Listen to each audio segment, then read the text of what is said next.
Donc moi, je vais vous parler de... Je suis un peu quand même relié un peu à l'exposé précédent parce que je regarde aussi la croissance des plantes en étant à l'origine non pas un mécanicien mais un physicien. Et je vais vous présenter essentiellement les travaux en fait d'un thésard Étienne Couturier et d'un collègue Julien Daire. Alors il n'y a pas beaucoup de... Ça m'a fait plaisir d'écouter l'exposé précédent parce qu'il n'y a pas beaucoup de personnes qui s'occupent vraiment de comment la plante pousse et de la structure intérieure des plantes. La plupart des travaux en biologie sont, en tout cas pour la structure des plantes, considèrent des problèmes d'embryogénèse. Et donc, ils regardent vraiment le début de comment la plante pousse. C'est-à-dire, vous connaissez, donc la plante, il y a une tige, et au bout de la tige, il y a un bourgeon. Est-ce qu'on a... Donc là, c'est le bout d'une tige. Dans le bout d'une tige, il y a un bourgeon. À l'intérieur du bourgeon, il y a une petite zone qui est une zone embryonnaire, où en fait, là, donc, il y a des cellules qui restent à l'état embryonnaire, donc on peut dire des cellules souches. Elles se développent un tout petit peu, très lentement, et sur le bord, il y a des bosses qui apparaissent, qui vont, ce qu'on appelle les primordia, qui vont donner, parce qu'ils sont là en premier, qui vont donner qui se développent et qui vont donner les feuilles et tous les organes de la plante.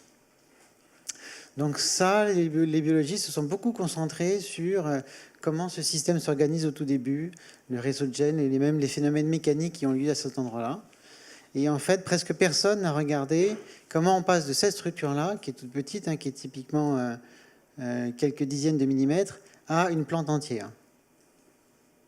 Et donc là, entre les deux, et notamment comment la feuille ici, donc la tige, on a entendu un peu parler ce matin, et notamment comment les fibres se renforcent, ce qui est une question mécanique, effectivement, il faut tenir, mais comment la feuille, qui est toute petite ici, se développe pour donner un organe énorme, a été très peu regardée. Alors on peut penser que c'est simplement une expansion, c'est-à-dire, comme on a entendu aussi ce matin, les cellules végétales ont la propriété de grandir énormément par rapport aux cellules animales qui se recoupent à ce moment-là.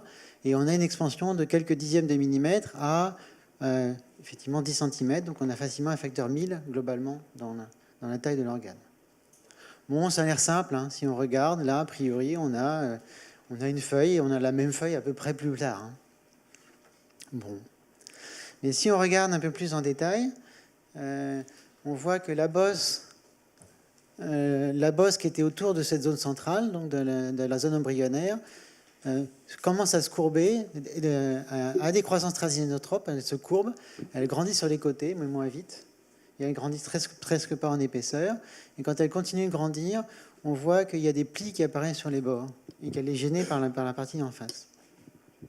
Donc on voit que c'est pas si simple. Et si on va un peu plus tard, juste au printemps, on voit en fait que quand la feuille sort du printemps, donc là elle débourre, elle sort des feuilles réduites qui sont les écailles du bourgeon. C'est une feuille d'érable, pardon, je cherchais le mot en français.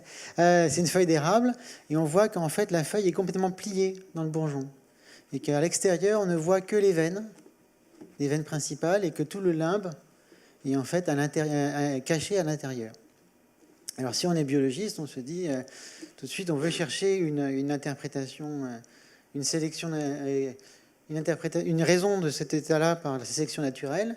Et on va dire l'intérêt de ça, c'est qu'effectivement la partie fragile qui est le limbe est protégée par une partie plus robuste des attaques extérieures qui sont le froid ou les insectes, est protégée par une partie plus robuste qui sont les veines. Et en plus, les veines, elles transportent à l'extérieur le phloème, c'est-à-dire la sève qui peut être une défense chimique contre les insectes, par exemple.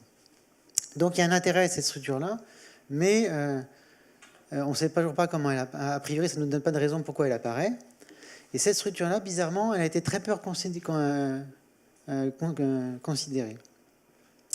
Il n'y a qu'une seule personne qui en a parlé, véritablement, qui est Michel Adanson. Alors Michel Adanson, son nom est étrange, mais en fait, sa famille vient d'Écosse, il était installé à Paris depuis longtemps. Et il était un botaniste très précoce.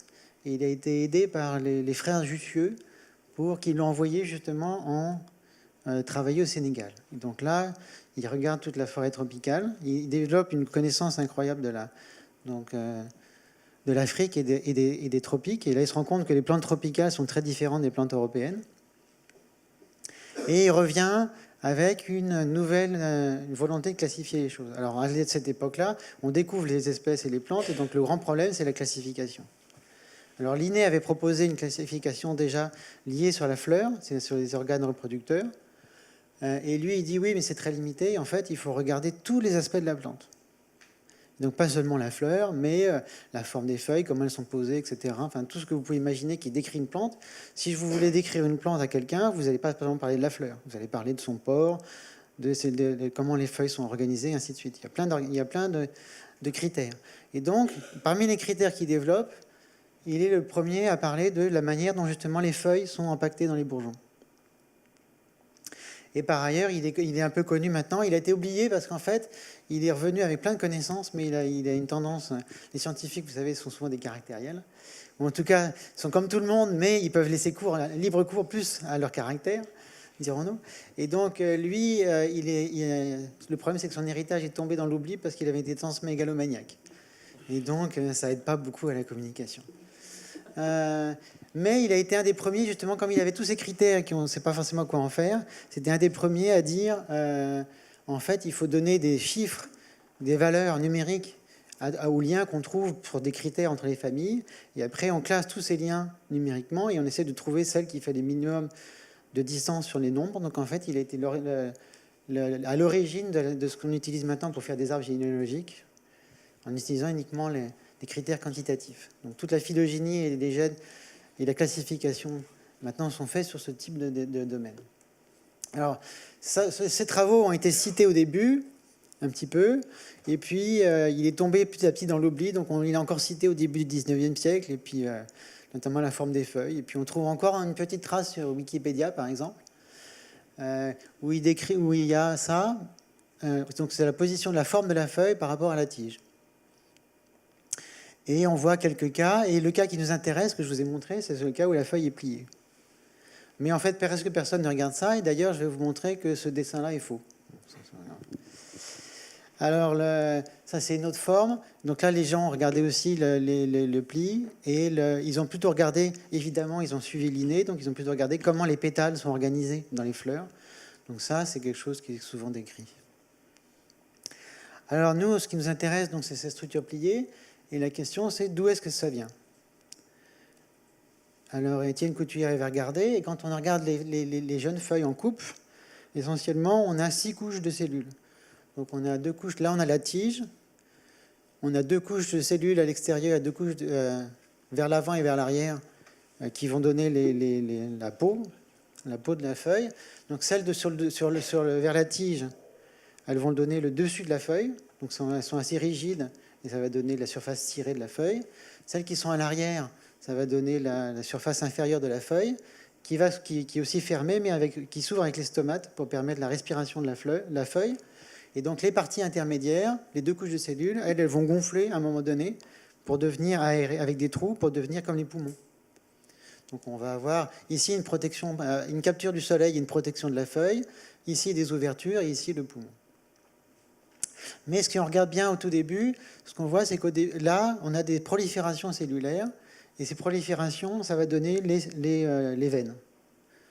Et ce qu'on voit, c'est que dès que la veine devient assez vieille, l'arrière se développe aussi énormément. Et en se développant, vous voyez que ça pince, ça explose. Il y a un effet mécanique tout simple, c'est que ça pince, ça repousse le reste et ça pince le limbe ici. Alors, ce que vous voyez, c'est qu'il y a aussi là, on retrouve bien le fait que les cellules végétales peuvent grossir énormément, sans forcément se diviser, parce qu'il n'y a pas forcément une prolifération beaucoup plus grande à l'avant et à l'arrière. Par contre, ce qu'il y a, c'est que les cellules ici deviennent beaucoup plus grosses. Elles gonflent. C'est de la mousse qui gonfle énormément. Donc, comment montrer que c'est bien ce gonflement qu'on observe ici de l'arrière des veines qui fait le pincement? Et bien, il suffit de tracer, de regarder des rapports d'aspect et de dire le gonflement il va être donné par le diamètre de la veine, et on le compare par rapport à la largeur de la feuille, et ensuite on trace le rapport des deux, et quand on plotte en fonction de l'angle, on trouve une très belle corrélation. Donc c'est bien le gonflement de l'arrière qui ferme la veine. Alors, si on a des veines qui sont tous... Ce qui est important, c'est que la feuille a une asymétrie. Voilà, là on voit très bien la feuille. Là, la tige est symétrique, à peu près en rotation, mais il y a un axe central et la feuille, elle vient sur le côté, donc elle a une asymétrie entre la partie qui est vers la tige ou à l'extérieur de la tige. Ça, c'est fondamental dès le début. Et donc on voit bien, c'est le dessus et le dessous de la feuille ne sont pas du tout pareils. Et cette asymétrie-là, elle se retrouve bien sur les veines, parce que c'est bien l'arrière des veines qui grossit. Donc si l'arrière des veines grossit, tous les plis sont du même côté. Ce qu'on voit très bien là. D'accord ? Tous les plis sont du même côté et le limbe, du coup, il est coincé entre les plis. Et ça fait des contre-plis obligatoires parce que tout est serré, mais où il n'y a pas de veine. Donc ça, c'est le dessus où il y a la veine. Entre deux veines, on a une connexion qui est obligée d'être pliée par le reste. Alors, pourquoi on a cet argument-là mécanique que c'est l'arrière des veines qui gonfle parce que la géométrie, mais si on regarde la cellule aussi, on voit que donc ces cellules-là sont énormes, elles ont vraiment gonflé, mais que les cellules de la surface ici, elles sont restées toutes petites et qu'elles ont une forme où on voit qu'elles sont comprimées. Donc on a bien l'impression d'une compression mécanique. On a exactement la même chose de l'autre côté, c'est-à-dire que le limbe, il est plié en compensation de tous les autres plis sur les veines, et on trouve à l'intérieur une compression des cellules ici, alors que là, ici, on a plutôt une extension. Et donc cette forme-là n'est pas liée à un changement de prolifération de cellules. Par exemple, je pourrais mettre plus de cellules d'un côté et moins de l'autre. C'est vraiment l'ensemble de la cellule qui est, enfin, du tissu qui est tendu. Alors c'est pour ça que vous voyez que là, on a cette structure-là est très importante. C'est bien l'arrière des veines qu'on voit à l'extérieur et le limbe avec des plis conséquents à l'intérieur. Et c'est pas du tout ce qui a été représenté dans ce diagramme où à chaque pli ils ont mis des veines et ils ont inversé la symétrie intérieure-extérieure. C'est-à-dire que la veine principale ici, elle est toujours au centre et elle est toujours à l'extérieur. Bon, c'est des détails. Hein. Alors, quand on a une veine qui grossit à l'extérieur et qui force un pliage, ça c'est vrai à deux dimensions, on comprend, mais en fait ça va aussi, si on met localement un point qui grossit, ça ferme dans ce sens-là, mais ça ferme dans l'autre direction aussi.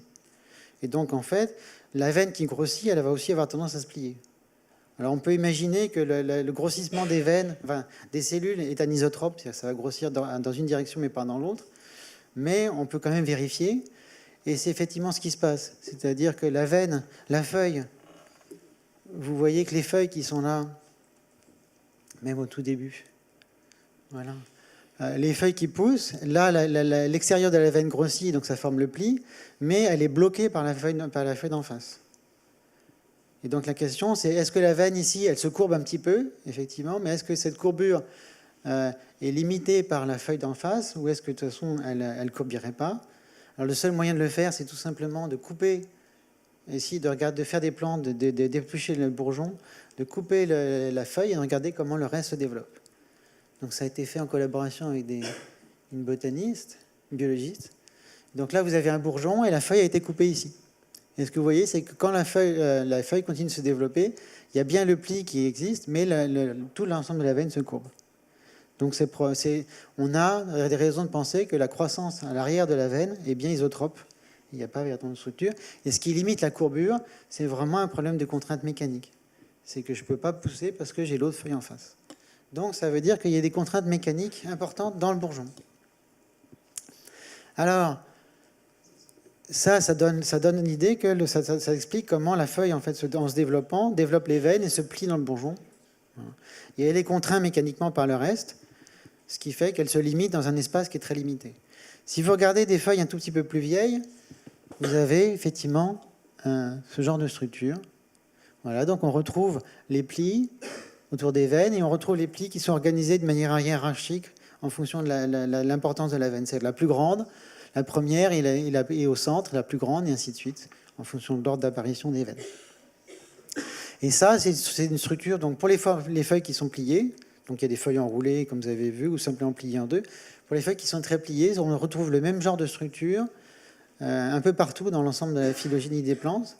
Et c'est pas quelque chose de particulier à une espèce, ou un genre, ou une famille. C'est-à-dire que c'est pas une famille qui a inventé les feuilles pliées, et les autres sont restés enroulées bêtement. C'est quelque chose qui apparaît un peu partout, qui est distribué. Les feuilles sont enroulées ou pliées, un peu une manière un peu arbitraire dans tous les ensembles des espèces. Donc c'est quelque chose qui est présent, qui est facilement présent et qui n'est pas dès le début. Ce que vous voyez aussi, alors là c'est une partie aussi intéressante, c'est que on explique les plis, l'empaquetage, mais vous voyez si vous regardez le bord de la feuille ici, eh ben, il se retrouve au bord du volume dans lequel qui impacte la feuille. Donc comme on dit facilement, le bord est au bord. Voilà. Et ça a une conséquence directe sur la forme de la feuille. Donc je vais vous faire ça. Je prends une feuille. Voilà. Je fais la veine centrale, la première à apparaître. Là, on fait un pli, mais qui n'est pas un vrai pli, parce que c'est le pli dans le limbe. C'est une pli conséquence des autres veines. Je fais une deuxième veine. Un autre pli, conséquence. Et une troisième veine. Voilà. Même chose de l'autre côté.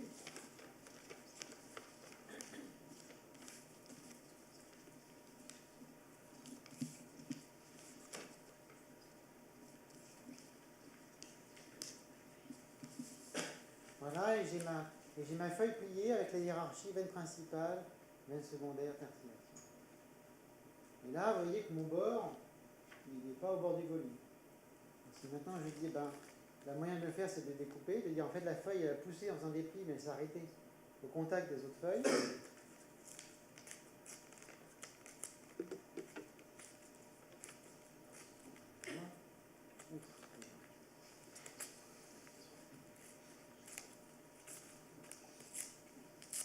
Voilà, vous avez une feuille comme ça. Vous voyez donc là, vous reconnaissez la feuille, la veine principale, les plis, les veines secondaires, le tout limité par l'espace possible. Et ça vous donne bien sûr la forme de la feuille.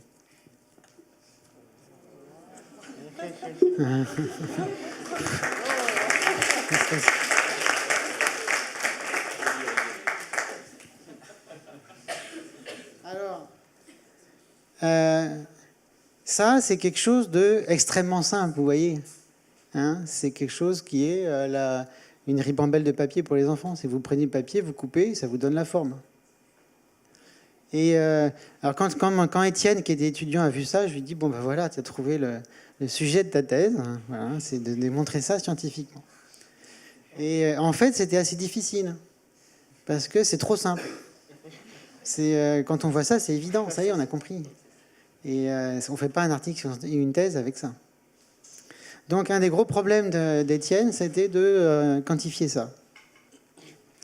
Alors un moyen, d'abord ce qu'il a fait, c'est qu'il a montré que cette propriété-là, vous voyez que ça apparaît pendant la croissance de la feuille au début, mais après la feuille elle se déplie et elle continue de pousser.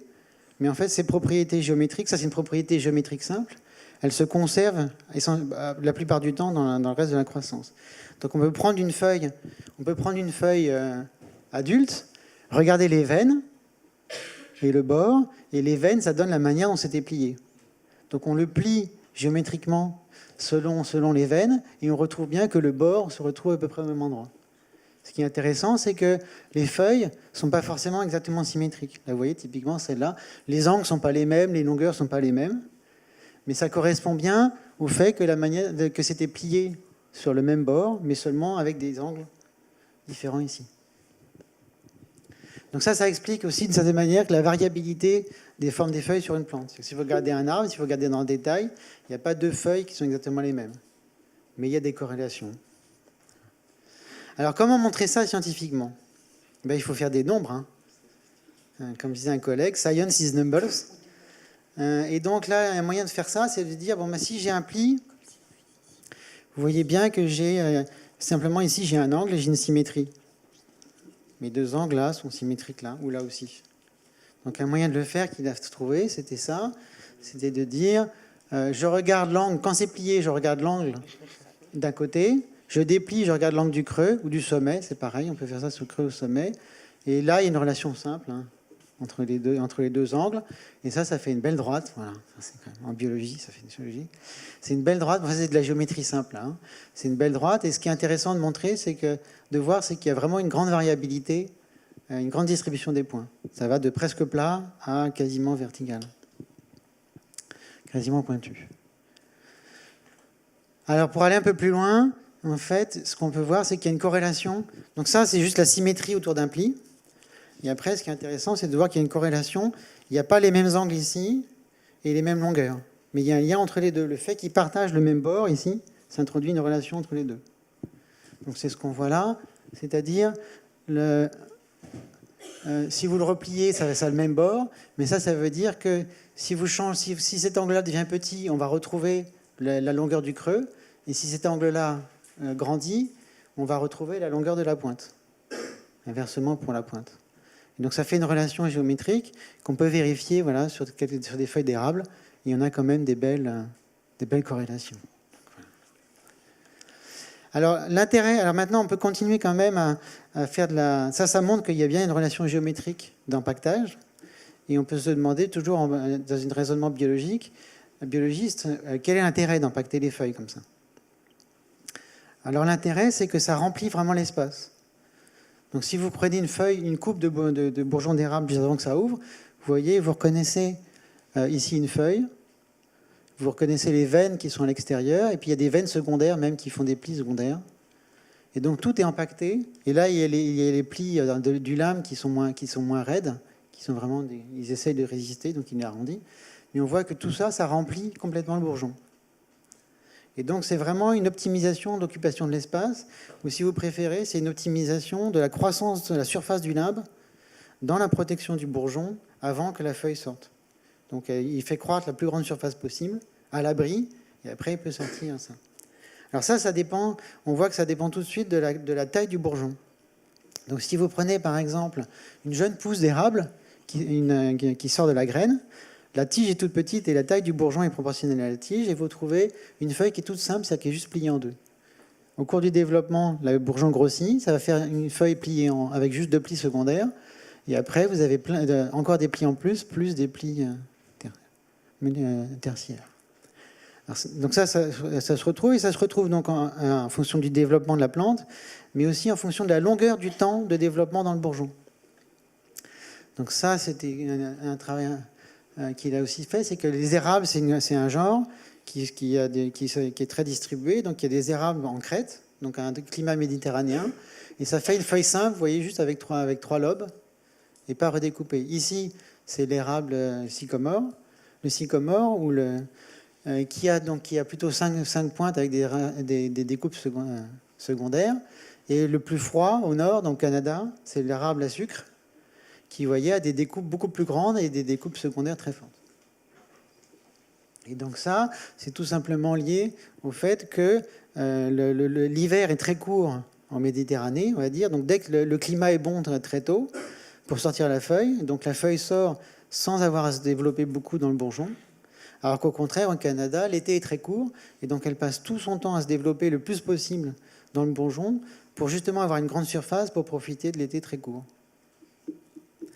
Donc ça, alors là on était content parce que ça a été repris par des botanistes. Nous on est des physiciens, donc on fait un petit article de géométrie, voilà. Et ça a été quand même repris par des botanistes parce qu'ils se sont rendus compte que ça explique un des problèmes qu'ils avaient. C'est une propriété qui est utilisée en paléontologie mais qui ne savaient pas expliquer.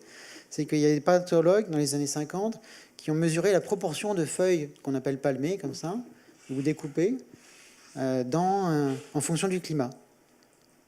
Et ça, c'est utilisé pour justement trouver le climat local. Si vous trouvez des fossiles, et vous vous demandez quel est le climat local. Et la méthode qu'ils ont, c'est qu'ils regardent justement la proportion des feuilles palmées, et ils disent plus c'est palmé, plus c'est découpé, plus on va dans des régions tempérées, froides. S'il y a très peu de feuilles palmées, ou même pas du tout, ça veut dire qu'on est tropical. Donc ça, c'est une loi qu'ils utilisent depuis très longtemps, mais ils ne savaient pas expliquer. Et donc ça l'explique, c'est exactement la même raison. C'est-à-dire que s'il n'y a pas d'hiver, il n'y a pas d'intérêt à impacter les bourgeons, les feuilles dans les bourgeons, et donc il n'y a pas de feuilles palmées.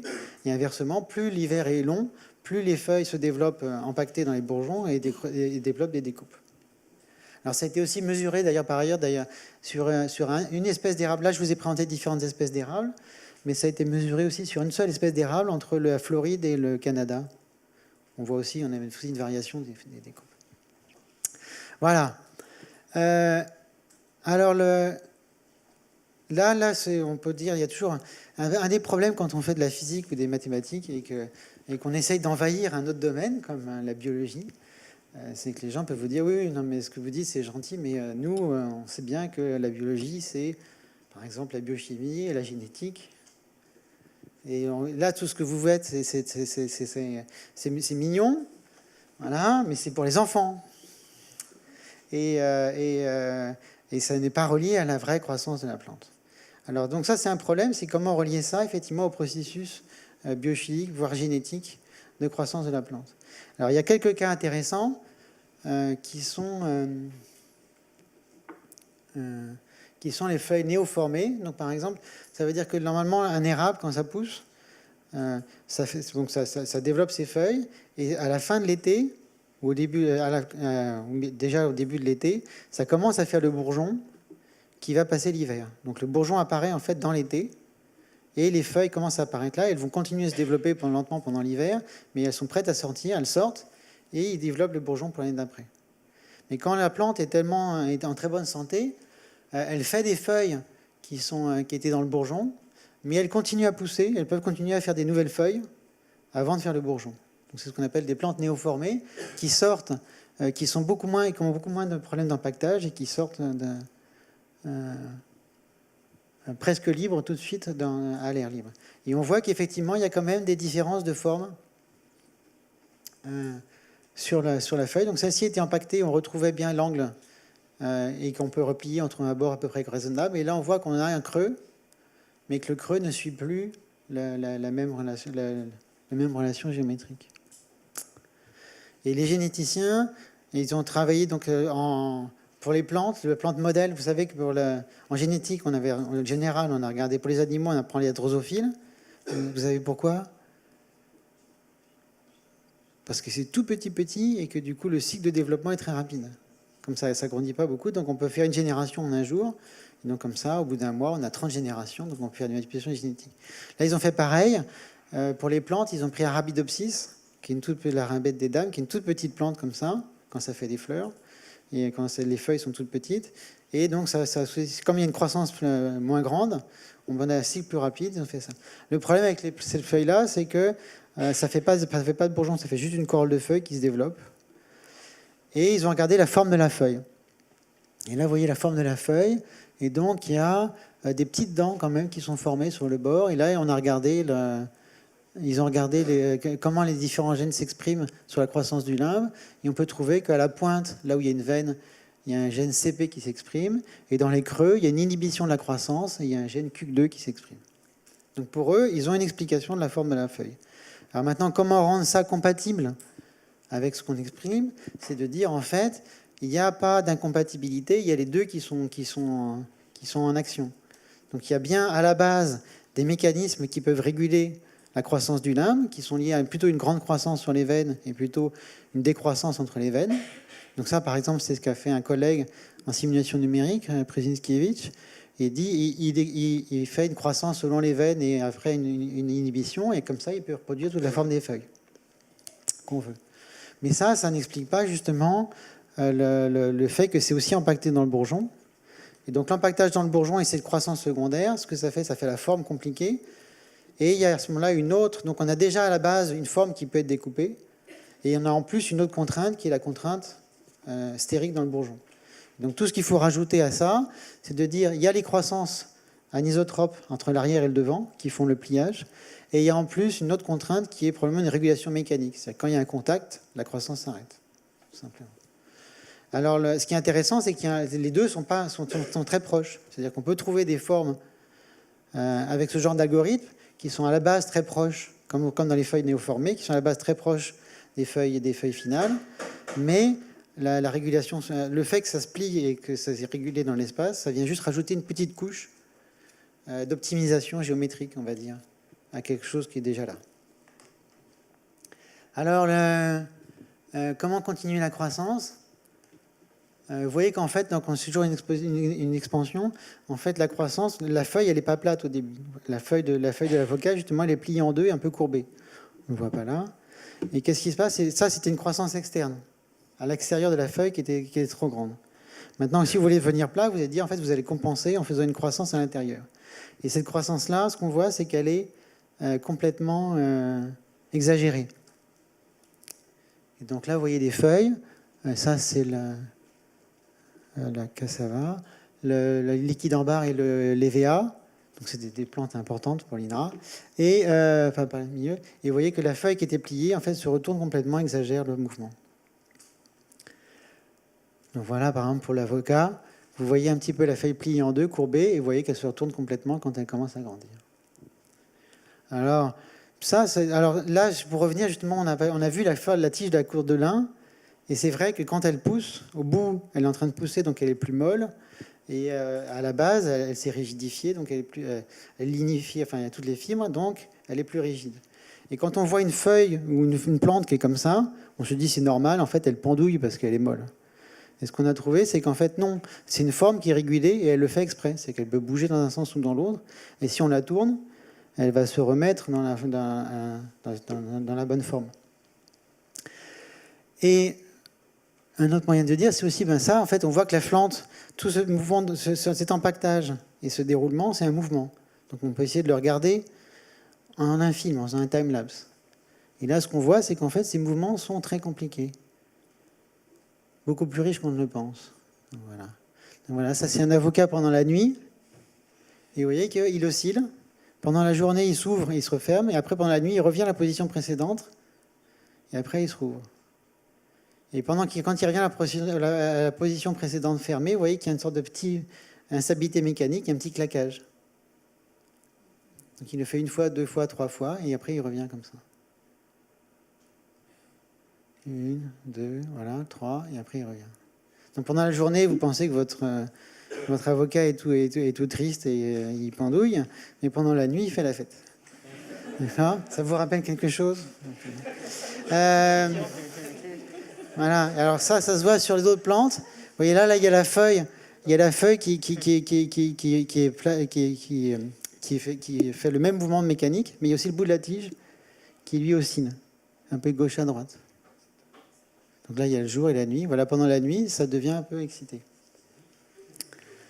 Donc on a lié ça, oui, effectivement. Donc on appelle ça vraiment la crise d'adolescence des plantes. C'est-à-dire quand elles sont trop jeunes, elles poussent tout lentement. Quand elles sont trop vieilles, après, elles bougent un peu, mais beaucoup moins. Et entre les deux, ça explore les frontières. Alors ça, c'est un autre cas. Donc là, vous voyez, là, ils poussent, là, c'est à peu près une semaine. Donc ces mouvements-là, par exemple le mouvement de la feuille qui s'ouvre et qui se referme pendant la nuit, quand c'est une feuille qui est pliée en deux, c'est vraiment aussi pareil, c'est un mouvement qui est vraiment générique. C'est-à-dire qu'on retrouve ça sur toutes les folioles, même les folioles, des feuilles qui sont pliées en deux. Le mouvement de la tige aussi. Alors la tige, elle est symétrique. Là, vous voyez que normalement, la tige, là, il y a une asymétrie entre haut et bas. Donc c'est pour ça que le mouvement n'est pas le même. Mais la tige, elle est symétrique. Et donc normalement, les tiges, ce qu'elles font, c'est qu'elles font un mouvement de nutation. Là, il y a un autre phénomène, c'est que la tige, elle veut volontairement justement aller vers le bas. C'est une régulation, c'est pas qu'elle est complètement molle, c'est qu'elle veut aller vers le bas. Et donc, elle brise un peu sa symétrie, et du coup, elle bouge gauche-droite. Mais si vous regardez des feuilles, là, c'est une feuille de ce qu'on appelle mimosa, bien sûr, c'est un acacia qui vient d'Australie. Et c'est ce qui envahit le sud de la Méditerranée. Et vous voyez que c'est une feuille double découpée. Vous avez une feuille qui est avec des folioles découpées, les folioles sont aussi redécoupées. Et chacune des veines principales, en fait, il y a une asymétrie entre le haut et le bas, comme on a vu. Et du coup, quand elle va osciller, mais elle va osciller dans son plan de symétrie qui reste, c'est à gauche-droite. Donc là, vous voyez, aussi un beau... Quand c'est jeune, ça ne pousse pas. Là, la tige principale bouge. Et après, vous allez voir. Donc là, ça, c'est une vieille feuille. Donc tout ce qu'elle fait, c'est qu'elle s'ouvre le jour, elle se réveille, et puis après, elle s'endort la nuit. Mais elle ne bouge pas beaucoup. Les jeunes sont en train de pousser, et entre les deux, voilà, ça s'excite. Donc la fréquence du mouvement, c'est typiquement de l'ordre de 3 heures. Et c'est pas complètement... c'est cohérent. C'est-à-dire que vous voyez qu'il y a un mouvement cohérent sur l'ensemble de la feuille, ce qui est assez intéressant. Là, on va regarder, ça augmente de plus en plus. Là. Alors, on peut se demander, ça c'est quelque chose que si on regarde, donc on s'est mis à regarder plein de plantes. Donc le fait que les plantes bougeaient était connu, mais la géométrie du mouvement et leur importance, ça n'a pas été complètement regardé non plus. Et la question, c'est toujours une question de biologie, c'est mais à quoi ça sert? D'accord. Si on retrouve ça dans toutes les plantes, c'est bien que... Alors l'origine, ça peut être simplement, comme on a vu, c'est que ça peut être des croissances différentielles. C'est-à-dire que c'est très difficile de faire pousser des cellules végétales, parce qu'il faut ramollir la paroi extérieure et mettre des briques à l'intérieur, ou alors il faut ramollir l'extérieur et tirer, puis mettre d'autres choses à l'intérieur. Enfin, donc c'est tout un problème de comprendre comment une cellule végétale grandit. Et souvent, elle peut faire ça de manière, ok, je ramollis, c'est dangereux, donc je rajoute des couches à l'intérieur, mais après je me repose, je me rigidifie, et je recommence. Donc c'est typiquement oscillant. Si vous avez des phénomènes oscillants locaux, comme ça, il n'y a aucune raison, a priori, que toutes les cellules poussent pareil. On peut très bien avoir un endroit qui pousse et l'autre qui ne pousse pas. Ça vous fait justement la courbure, ça vous fait apparaître une courbure et un mouvement. Donc a priori, si vous laissez pousser votre plante, les cellules n'importe comment, la plante, elle va bouger dans tous les sens. Donc là, ce qu'on voit, c'est que c'est relativement cohérent, c'est-à-dire que c'est effectivement un côté qui bouge, l'autre côté qui ne bouge pas, puis après ça s'échange, toutes les 3 heures. Donc il y a quand même une certaine cohérence qui a été trouvée par la plante, plutôt qu'effectivement avoir des contraintes mécaniques dans tous les sens, c'est un peu dangereux. Une certaine cohérence, mais cette cohérence, on aurait pu dire, bon, ben, si c'est dangereux ou si ça ne sert à rien, on va rendre tout cohérent et on va avoir une croissance homogène. Le fait que ça ait été gardé, c'est-à-dire le fait que ça continue à osciller comme ça veut dire qu'il y a un intérêt, pour raisonner encore en sélection naturelle. Alors l'intérêt, on va le dire, ben, là on le voit, c'est en fait l'exploration de l'espace. Par exemple, la feuille, elle va pousser les voisines tout simplement.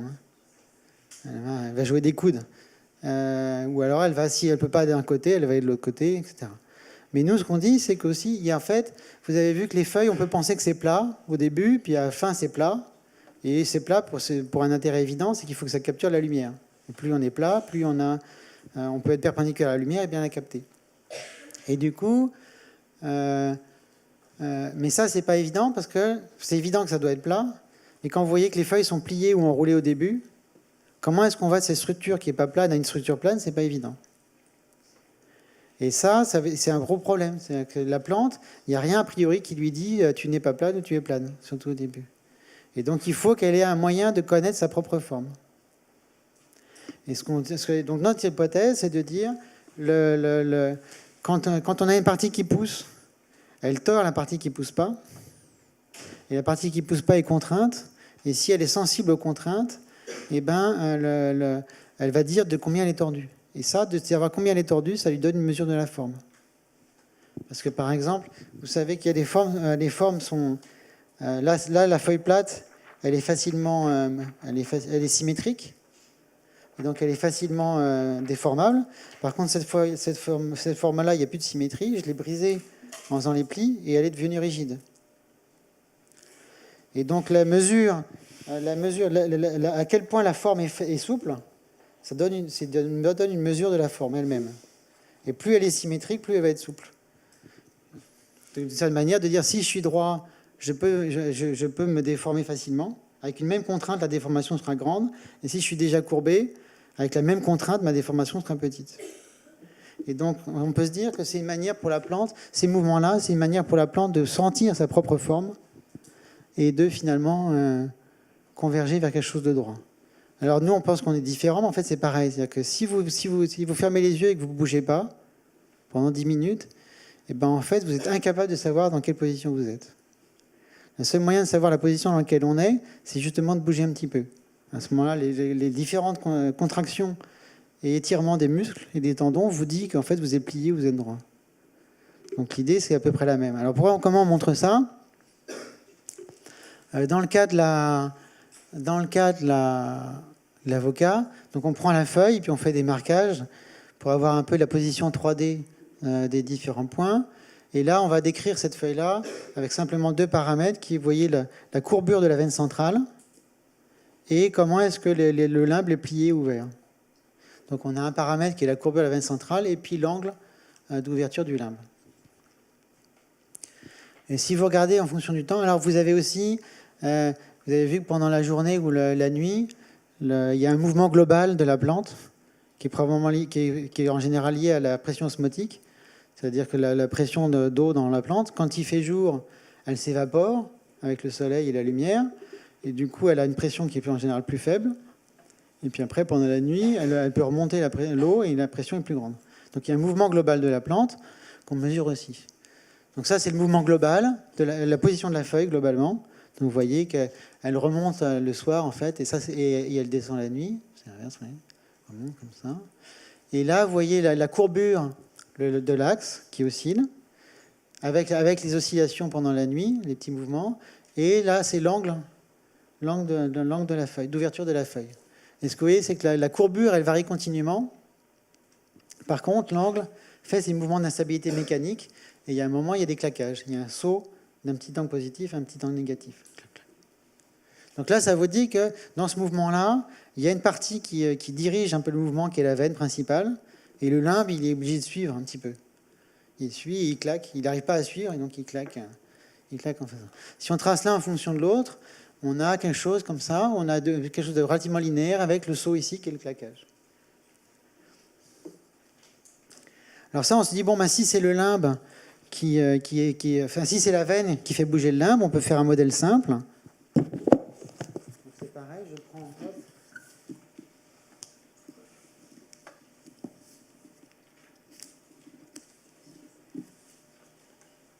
prends ma feuille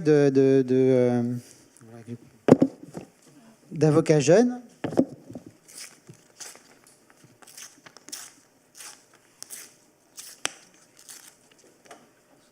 Voilà, qui est simplement pliée en deux autour de la veine centrale qui est courbée.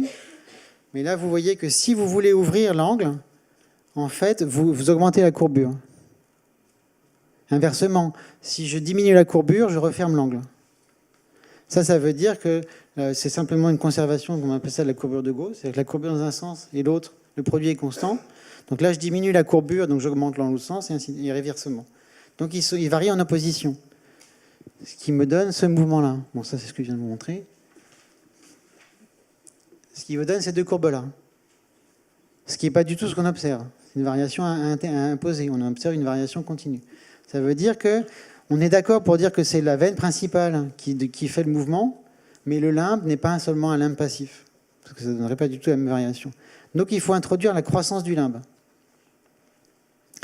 Alors si on introduit la croissance du limbe, par exemple vous prenez la feuille pliée, courbée comme je vous ai montré ici, et on dit on a une croissance inhomogène. Donc, par exemple ça va plus pousser sur le bord du limbe qu'au centre.